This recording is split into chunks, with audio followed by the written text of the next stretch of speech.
Bapak Ibu dan sahabat-sahabat yang saya hormati, sambil nanti untuk melanjutkan diskusi tentang bagaimana kiprah cendekiawan itu dalam membangun peradaban bangsa, kita awali dulu untuk kegiatan sore hari ini dengan bacaan suratul Fatihah dan barokah manfaat fid-din wa dunya wal akhirah ala hadina wa ala alihi salihah. Al-Fatihah. Bismillahirrahmanirrahim. Ya Rabb, ya Rabb.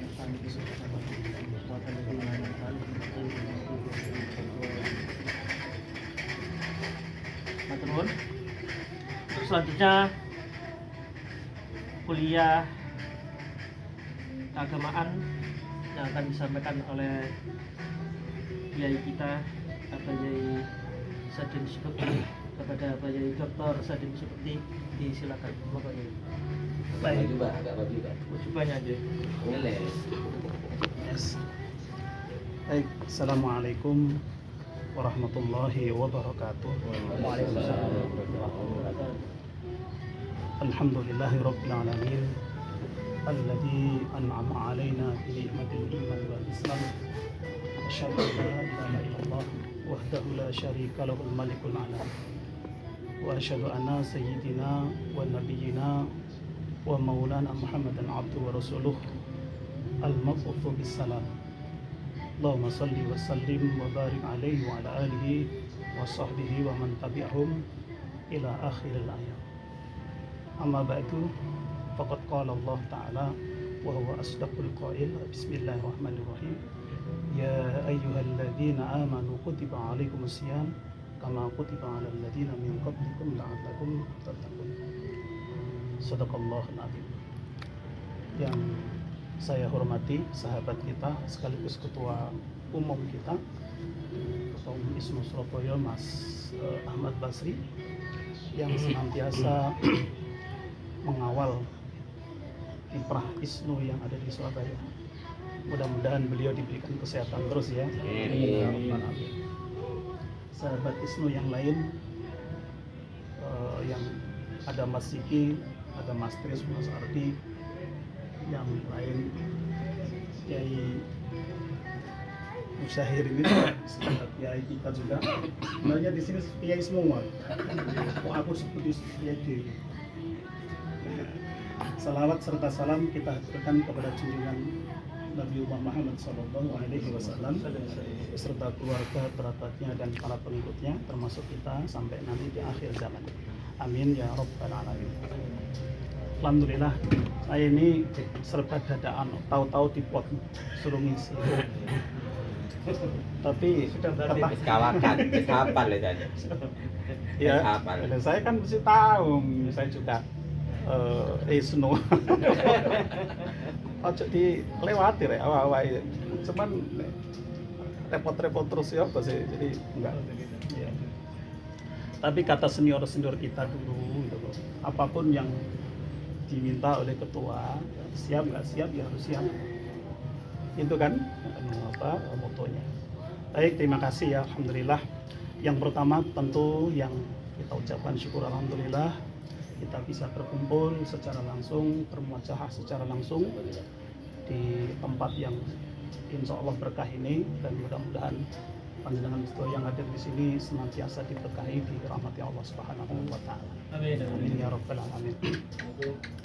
Salam, monggo silakan duduk. Tapi untuk ini saum dulu, tahan dulu.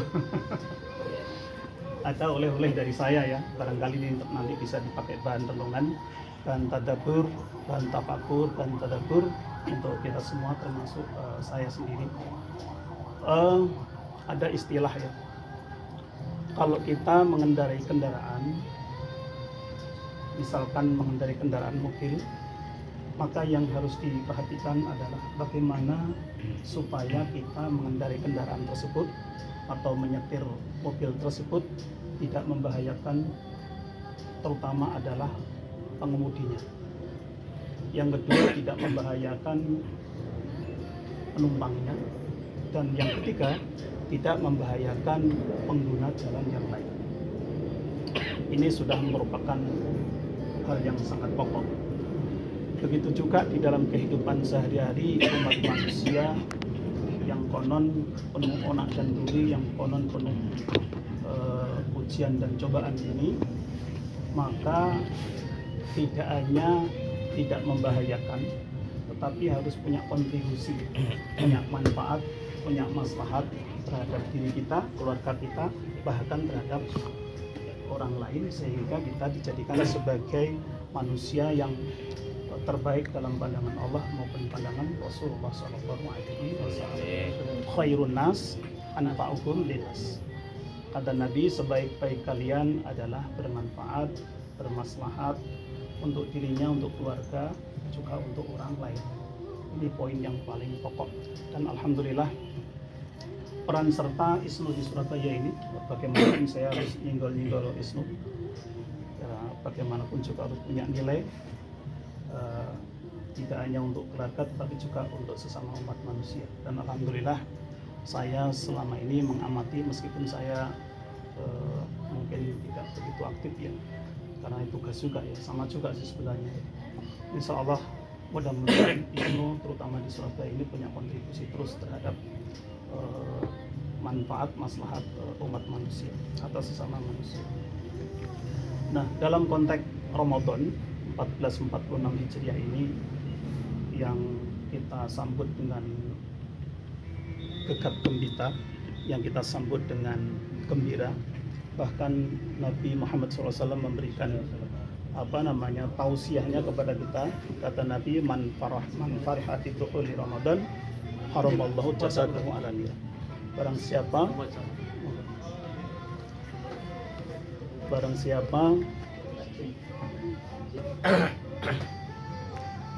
monggo. Waalaikumsalam warahmatullahi wabarakatuh.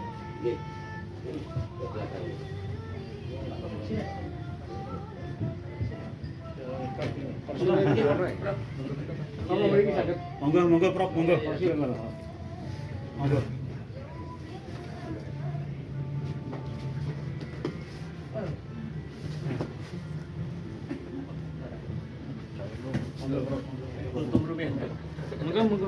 Monggo lanjut. Nggih, lanjut nggih.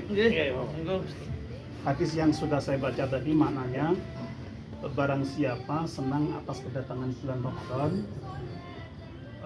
maka jasadnya diharamkan oleh Allah masuk ke dalam neraka. Senang kedatangan bulan Ramadan itu teknisnya seperti apa sih? Apa senang guyang-guyu? Ramadan gitu. Ya mungkin ya itu juga termasuk ya. Tetapi lebih dari itu, senang kedatangan bulan Ramadan itu kita sambut dengan kesenangan, hati merasa bahagia, dibarengi dengan muamalat.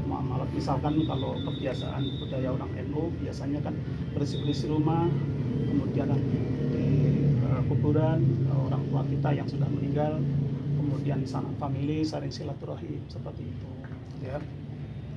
Maka oleh sebab itu kedatangan bulan Ramadan ini harus kita amalkan dengan ketulusan yang sangat luar biasa.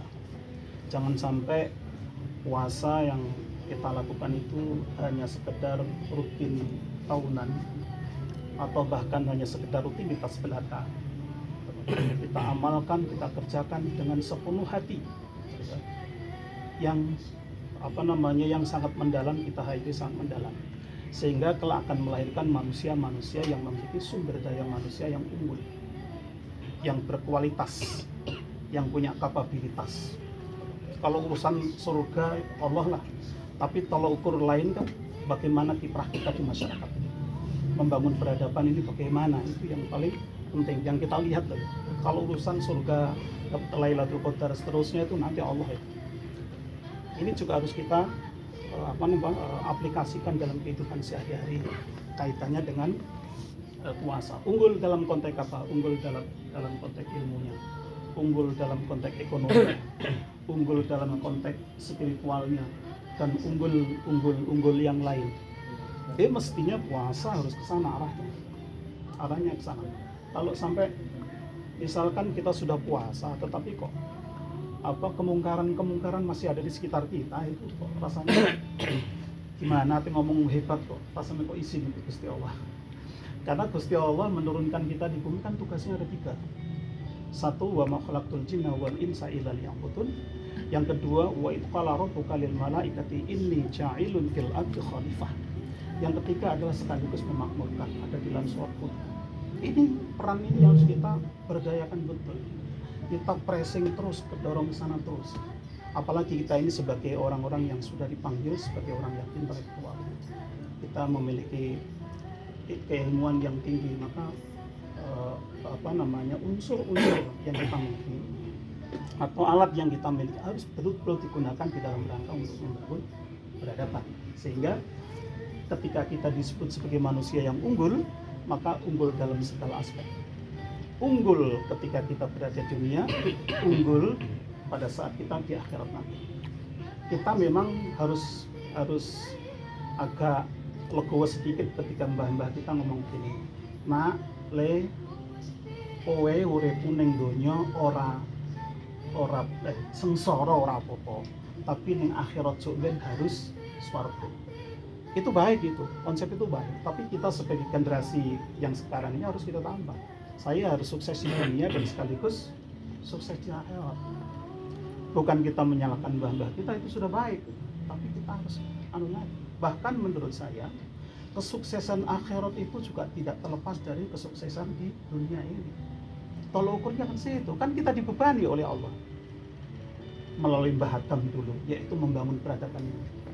Berarti kalau ada kesalahan membangun peradaban kan kita umat manusia yang yang salah. Maka itu yang disebut manusia yang unggul. Nah, maka oleh sebab itu banyak orang menyatakan bahwa puasa ini sebenarnya disebut sebagai tarbiyah, pendidikan yang sangat berharga. Pendidikan sangat berharga, pendidikan karakter. Kata Didi Mulyadi, Gubernur Jawa Barat, yang bolak-balik ngomong pendidikan karakter, karena pendidikan karakter itu penting. Cerdas itu penting, cerdas itu sangat penting. Tapi jangan hanya cerdas, toh kurang. Bahkan ada beberapa penelitian mengatakan kecerdasan yang dipakai di Indonesia sekitar 20%. Harus lebih dari itu, harus kita miliki yang lainnya juga. Maka oleh sebab itu, puasa itu harus dijadikan sebagai tadribat, latihan, tamrinat, latihan, sebagai basis pendidikan. Paling tidak kalau menurut saya ada 3 ya. Sebenarnya juga ini nanti ya. Paling tidak ada 3 ya. Yang pertama, puasa adalah membentuk manusia selalu hubungan dengan Allah secara vertikal, hubungan kita dengan Allah Subhanahu wa Ta'ala, berdialektika kita kepada Allah Subhanahu wa Ta'ala. Ini penting.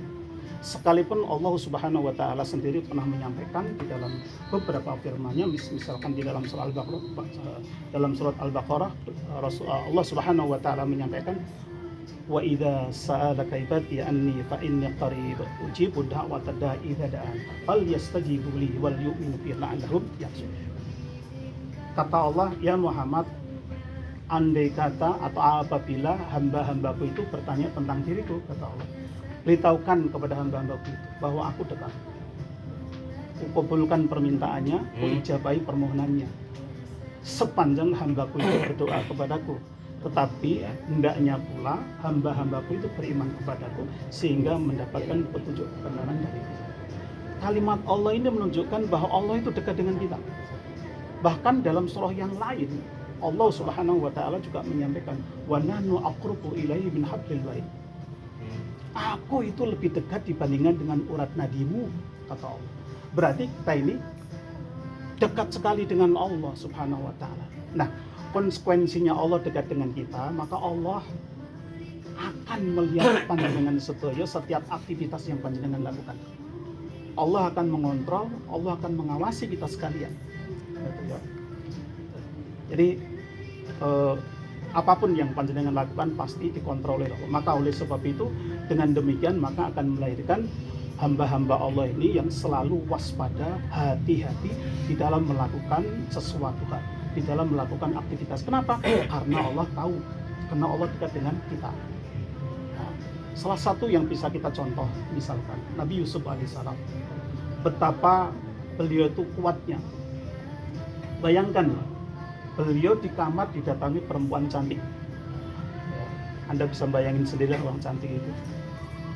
terus mengajak sesuatu. Kata perempuan, tidak ada yang tahu kok, cuma kita berdua. Nek panjenengan kira-kira apa nih? Tolak ya apa? Gak ditolak ya dosa. Sama istri sendiri nggak apa-apa. Sama istri ya, sama istri. Kamu tidak diundang. Ketika beliau mengajak seperti itu, Nabi Yusuf mengatakan, tidak, kita ini tidak berdua, bertiga, kata Nabi Yusuf, ada Allah Subhanahu wa Ta'ala. Begitu juga kisah Umar bin Khattab radhiyallahu anhu. Pada saat dia mendekati seorang penggembala kambing, ditanya, kambingmu minta satu. Kata si gadis ini mengatakan, oh ini bukan kambing saya Tuan, ini kambingnya Tuan saya. Oke lah Nek, tak minta tidak boleh, akan saya beli. Sekali lagi dijawab yang sama. Yang terakhir, loh kambingmu itu banyak dan akan saya beli dengan harga yang tinggi. Toh upama tak ambil satu, tak kamu jual satu ke saya, tidak ada yang tahu, cuma kita berdua. Kata si gadis apa? Tidak Tuan, kita tidak berdua, kita bertiga. Kita bertiga.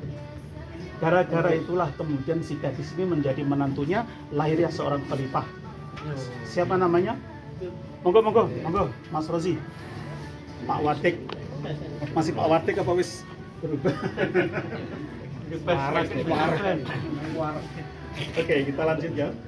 Gara-gara itulah kemudian beliau menjadi menantunya, lahirlah seorang khalifah yang terkenal, Umar bin Abdul Aziz. Ya mudah-mudahan kita bisa meniru mereka lah, mudah-mudahan. Amin ya rabbal alamin. Yang pertama. Yang kedua, bahwa puasa ini juga mendidik kita agar kita selalu berhubungan dengan sesama manusia. Dialektika kita dengan manusia dan seterusnya dan seterusnya. Puasa ini dalam bahasa Jawa, kalau bahasa Arab puasa ini atau saum atau siam itu maknanya adalah menahan. Kalau Allah perintahkan menahan, tidak mungkin Allah tidak punya tujuan. Dan di antara tujuan itu salah satunya adalah supaya kita merasa lapar, kemudian melahirkan, memunculkan akal pikiran kita, oh ternyata wong poso itu nggak makan satu hari, ternyata seperti ini rasanya. Bagaimana saudara saya yang di sana nggak makan? Dia nggak makan bukan karena sengaja nggak makan, karena dia nggak punya sesuatu yang bisa dimakan. Nah, inilah lahir kemudian kita diperintah oleh Allah Subhanahu wa Ta'ala agar kita berzakat, berinfak dan sedekah. Ya. Kenapa? Karena ciri seorang beriman adalah ketika saudara kita mengalami sesuatu yang tidak, misalkan secara ekonomi tidak mapan, maka kita ini pasti hati-hati kita akan tergerak. Idza dzukirallahu wajilat qulubuhum wa idza tuliyat alim ayatuhu zadatul iman. Itu ya. Nah, yang terakhir karena 7 menit tadi. Ini jangan-jangan sudah lebih. Tambah bonus. Tambah bonus. Bonus 5 menit, 5 menit kalah. Bonus 5 menit. Sama sendiri. Lalu monggo. Mas Arif ini. Oke, monggo Mas Arif, monggo. Pelengkap ini. Monggo Mas Arif. Ini Mas Arif ini tetangga dengan saya. Nah, iya. Iguna. Tapi sama nggak pernah ketemu juga. Wah, ketemu. Kiai pokoknya ada Iguna. Pokoknya di Iguna. Monggo. Oke, kita lanjut. Yang terakhir adalah manusia puasa adalah mendidik manusia supaya kita menjalankan segala aktivitas ini dengan kedisiplinan yang tinggi. Disiplin itu penting. Pertama adalah disiplin menjalankan kewajiban kita. Orang Jawa itu biasanya kan bener. Alhamdulillah saya juga termasuk lebih dulu tadi loh. Masuk dalam kategori as-sabiqunal awwalun. Masuk dalam kategori as-sabiqunal awwalun saya tadi. Sama Pak Ketua. Sama Pak Ketua tadi. Penting. Kedisiplinan itu penting. Termasuk tarbiyah berkaitan dengan sholat itu sebenarnya salah satunya adalah mendidik kita agar berdisiplin dalam hal apapun. Susah orang kalau tidak punya kedisiplinan. Monggo. Waalaikumsalam warahmatullahi wabarakatuh. Yang kedua, disiplin dalam konteks menggunakan waktu. Itu juga harus disiplin. Kalau Prof eling bisa nih Prof Ali Aziz waktu ngajar kula ini Prof Ali Aziz waktu S3 ya. Tapi bukan saya anu bro, yang lain itu. Begitu salamku tok disuruh balik. Balik. Lalu Prof Ali Aziz ini sampai aku guru saya, dosen saya, tapi ya akrab, guyonan gitu. Karena beliau juga sering ngisi di tempat masjid saya. Kebetulan saya di masjid saya itu posisi saya sebagai dewan pembina, sama dewan pembina di tempat saya. Alhamdulillah. Dulu imam Rob, imam hampir 20 tahun saya imam, tapi khusus sholat subuh. Kemudian di samping itu saya juga sebagai pembina TPQ itu, alhamdulillah 2015 yang TPQ-nya itu saya selesai 2 periode lebih. Kemudian untuk yang imam itu baru 2019 gara-gara pandemi dan saya kena corona itu.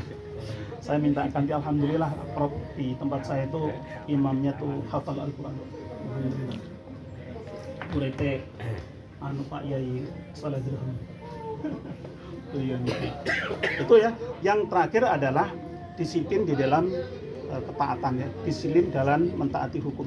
Baik hukum yang ada di dalam Al-Quran, hukum kaitannya dengan ayat-ayat kauniyah ya, yang ada di sekitar kita ini, alam ini, maupun hukum yang tertulis, termaktub di di Indonesia ya, di Indonesia. Jadi poin 3 ini mudah-mudahan bisa kita lakukan, bisa kita laksanakan, khususnya bulan Ramadan ini adalah merupakan bulan yang tarbiyah betul, mendidik kita untuk sana. Siapapun dia, dimanapun dia, nggak pandang bulu, adalah pendidikan. Ya, perlu saya sampaikan bahwa saya itu ISNU, kebetulan saya juga anggota Dewan Nasihat ya kebetulan, dan alhamdulillah Prof saya sudah 3 ini, nggak tahu nanti untuk yang berikutnya gimana saya juga nggak tahu. Kenalan Pak? Iya, nama saya Nggak kenal. nama saya Sadin Subekti. Saya Humbis ngajar saya sebenarnya di Al-Ghazini, IAI Al-Ghazini. Saya juga ngajar itu sebelah Mas Ahmad Basri itu di Telkom, saya ngajar di situ.